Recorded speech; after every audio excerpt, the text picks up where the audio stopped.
Dan Wesson CCO, Concealed Carry Officers 1911. Based obviously on the original 1911 design, but there's some really unique features about this pistol.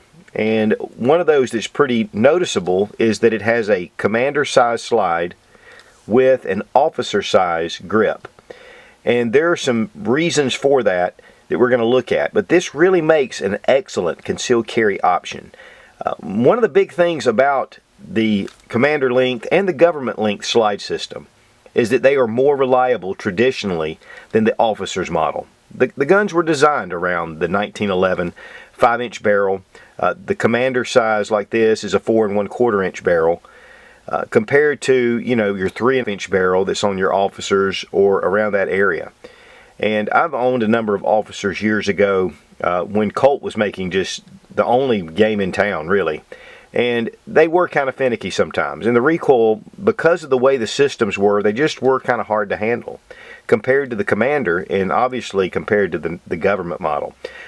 But with this kind of slide, this is going to give you more reliability with your pistol. And with a concealed carry pistol, that is primo. I mean, that's the most important thing, is reliability with your pistol.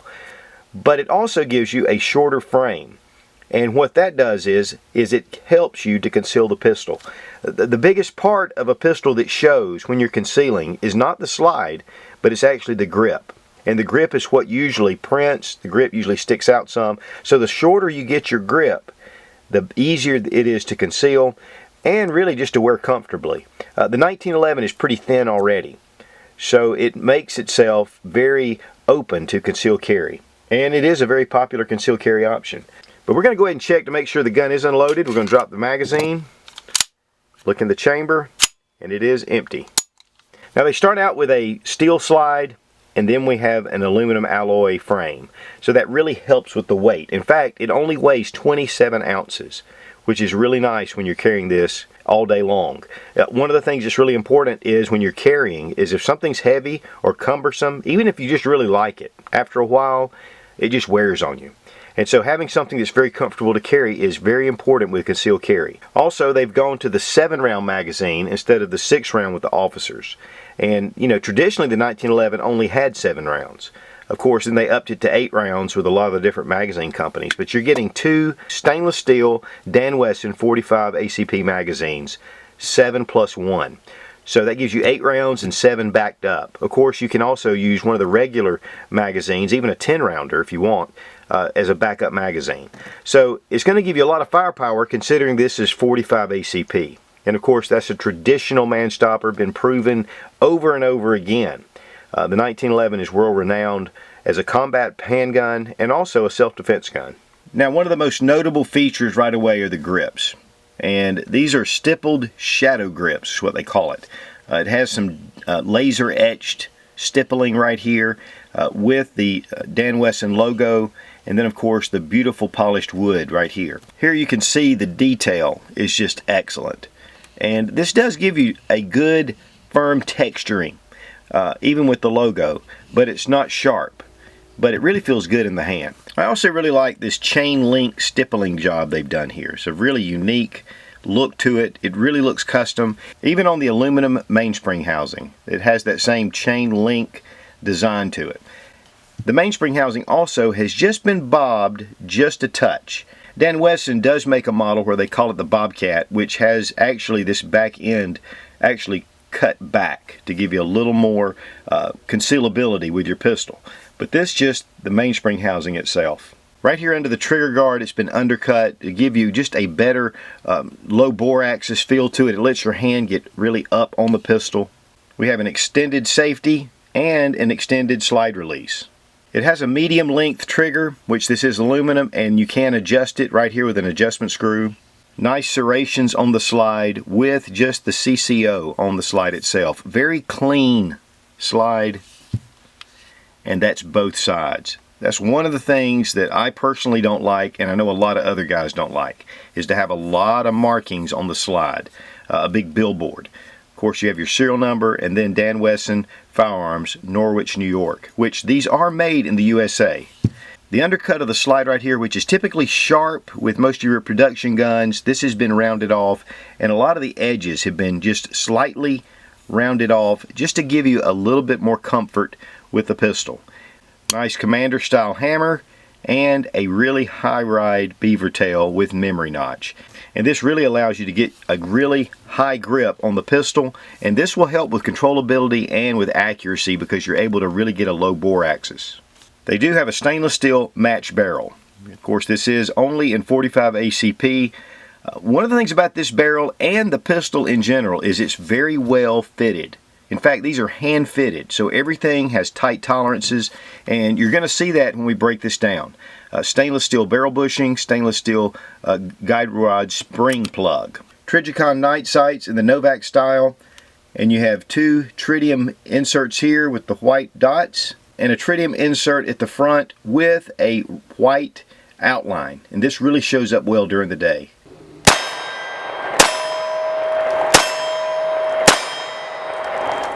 Now the sights are fixed, but they are adjustable for windage. In fact, this is dovetailed into the front of the slide. And the match barrel is 4 1/4 inches in length. Again, that's about 3/4 of an inch shorter than your standard government model. But that's going to give you a decent amount of sight radius over your officer's model, and that's really important for aiming. The shorter your sight radius, the harder it is to aim. And of course, obviously, the longer the sight radius, the easier it is to obtain accuracy.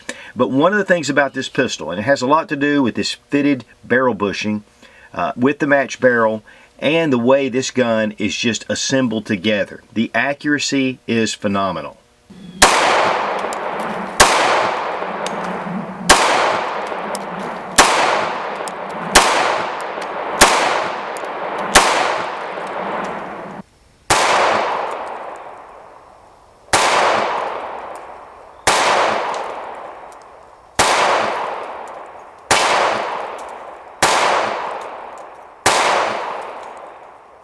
We first shot a group about 15 yards pretty rapidly. Still kept it within about 2.5 inches. 7 yards, that's pretty nice. Dan Wesson is definitely doing something right. With the extended safety, it does dig in your hand. Same thing with the ECO. Right in here, it would just kind of dig in a little bit. If I held it under the safety, which typically that's really the way I like to shoot it, but with this shorter grip, doesn't seem like you have as much of a hold on it. But you know, I shot those groups for accuracy, and you know, I don't know what else you need really. I think a lot of times it's just what you think. Yeah, I still have all my fingers on the gun. It is a 45, but it's thin, it's easy to hold on to.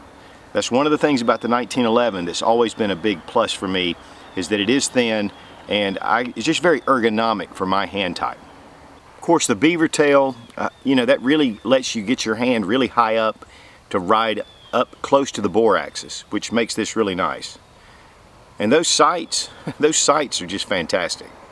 From the end of the barrel to the beaver tail is 8 inches. And then from the top to bottom right here is 5.1 inches high. It does weigh 27 ounces. The stainless steel barrel, which is again a match barrel, is 4 1/4 inches in length. Now again, we're going to double check to make sure the gun is unloaded, and it is, and now we're going to disassemble the pistol. And one of the great things is there is a barrel bushing wrench because you're going to need it.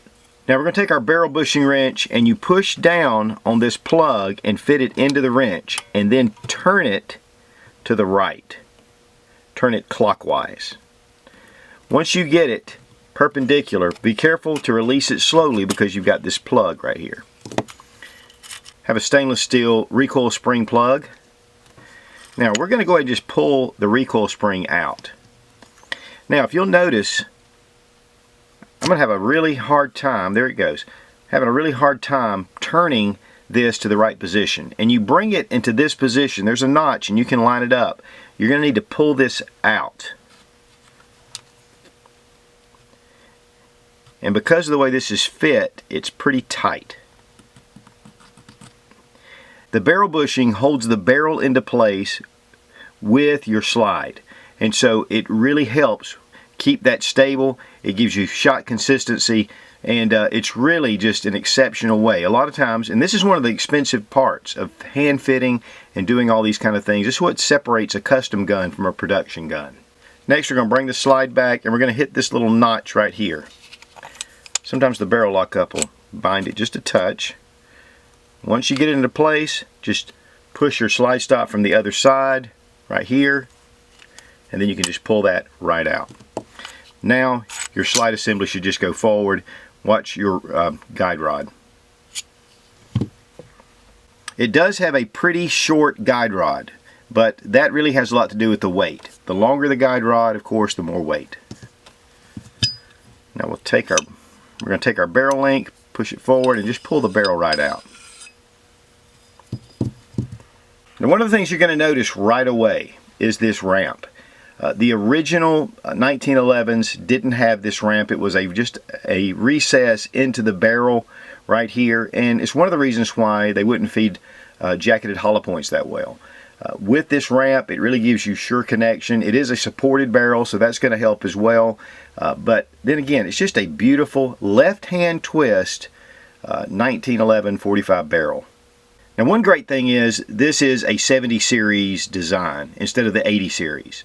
So you're not going to have more complications interfering with your trigger. So you're going to have a really smooth, sweet trigger pull. Okay, here the ejection port has been lowered and flared, and this really helps for spent shells to come out. One of the problems with the old 1911s was the case getting stuck during ejection. But the fit and finish of the CCO is just fantastic.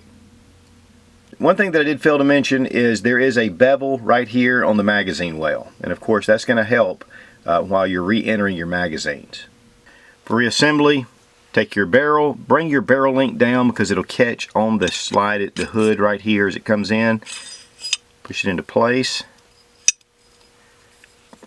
Now I'll go ahead and bring my barrel link up, and here I go ahead and put my recoil spring on the guide rod. I know we did it a little bit different, but we're going to do it this way. Alright, now take slide and frame. Sometimes the barrel, there it goes right there, will lock up and just cause a little bit of binding. Here we go. Again, line up this little notch. Now take your slide stop and you want to go right through the barrel link. You want to make sure that's in place. You can look through and see it. And then there's a small detent right here. You want to be careful not to scratch the frame, especially with a really nice high quality pistol.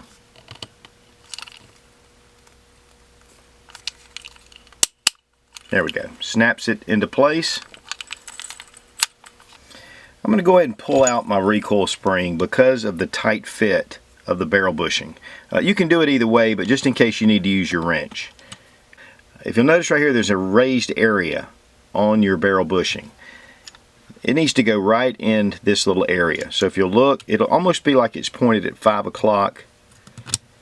Bring it down, and there's a groove inside. So you're going to have to bring the barrel bushing on around to about the 9 o'clock position. It starts to get really tight, and you can use your barrel bushing wrench. Now we can go ahead and replace our recoil spring. Take the recoil spring plug. You're going to want to depress it. Now you can take your barrel bushing wrench and it'll hold down the plug and adjust the bushing. It's just that tight of a fit. I've done this 1,000 times on 1911s, and this is one of the tightest fits that I've seen other than a match pistol. Then you check to make sure that the gun's functioning, and it is, and you're back in business. Now I'll tell you something, behind the camera trying to battle it, getting good camera angles, makes it a lot more difficult. It's really not that difficult to do, but you're definitely going to need your barrel bushing wrench. Fitting for a pistol of this quality, it comes with a really nice case with nice little hinges, lockable feature, and then we have this soft blue inner lining. Of course, you get your pistol, of course an extra stainless steel 7-round magazine, a barrel bushing tool because you're going to need it. The fittings on this pistol are incredibly tight. Small bottle of gun oil, color owner's manual, Dan Wesson sticker, and of course the gun lock. Now Dan Wesson was bought by CZ USA a few years ago, but they retained their manufacturing facilities right here in the US, in fact again in Norwich, New York. and they have been building pistols right there, really high quality pistols. Really what CZ did was give them the backing to be able to do what they were really wanting to do in the first place. Of course, Dan Wesson got their start with revolvers, and they have really perfected the 1911, in my opinion, for the money. These are not, though, inexpensive. In fact, the retail price on this model in particular is $1,558. Street price is usually around $1,295, $1,300 mark, which I know some of you guys are about to pass out, but there are 1911s all over that are custom built that run $3,000, $4,000, $5,000. When you start getting into the handwork and you start getting into really super high quality parts, it's like anything, you know, that it just costs. And really, for the amount of money that you're going to spend, $1,000 for another pistol, this is well worth the extra money you're going to spend. The Dan Wesson CCO is a beautiful 1911, but the internals are really what make this gun what it's worth. The way this thing is put together is just phenomenal. And I think really this is the total package if you really want to conceal carry a 1911. To have reliability, to have a shorter grip, still carrying 7 rounds of 45 ACP. That's pretty powerful. If you're looking for a really good, high quality 1911, one that you can really get some accuracy out of and yet have a really fine finished pistol, you're not going to go wrong with the Dan Wesson line. They are incredible. All made right here in the USA, carrying on that American tradition. Dan Wesson, thumbs way up. Be strong, be of good courage. God bless America. Long live the Republic.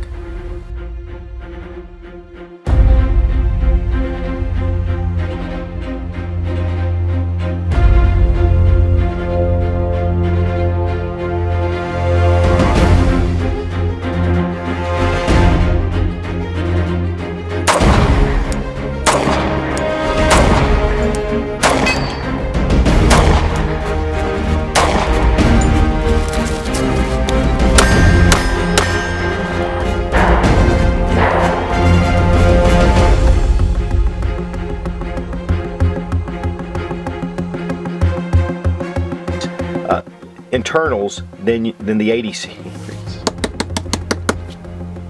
But one of the things we're going to do first with this pistol is we're going to make sure the gun isn't loaded and the magazine. Okay. A revolver company that makes a legacy building 1911s, that's just unheard of. Oh, wait a minute. How about cold? Oh well.